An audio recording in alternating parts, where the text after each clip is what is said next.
নমস্কার বন্ধুরা, আপনারা আপনাদের ফোনের স্ক্রিনে যে ফুলটা দেখছেন এই ফুলটার বৈজ্ঞানিক নাম ব্রুকম্যানসিয়া সুয়াভোলেন্স।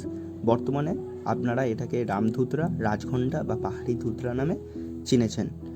এই ফুলটির আদি বাসস্থান মনে করা হয় দক্ষিণ পূর্ব ব্রাজিল, তবে অনেকের মতে এটি দক্ষিণ আমেরিকার একটি প্রজাতি। এই ফুলটির গাছটি 10 থেকে 16 ফুট লম্বা হয় এবং এর পাতাগুলি ডিম্বাকৃতি হয়। পাতাগুলি 10 ইঞ্চি লম্বা এবং 6 ইঞ্চি চওড়া হতে পারে। এই গাছটি যে ফুলটি পুরোপুরি ধুতরা ফুলের মতোই দেখতে, 9 থেকে 13 ইঞ্চি লম্বা হয়। ফুলটি দেখতে খুবই দৃষ্টিনন্দন হয়। এই ফুল গাছের আপনারা ডাল থেকে চারা বানিয়ে নিতে পারবেন। বর্তমানে আমাদের আশেপাশে গাছটি খুব কম দেখা যায়, তবে গাছটি খুব সহজেই আমাদের এই পরিবেশে বেড়ে ওঠে।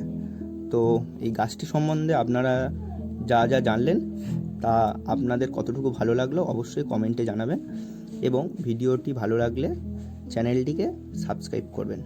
টাটা, দেখা হচ্ছে পরবর্তী একটি নতুন ভিডিওতে।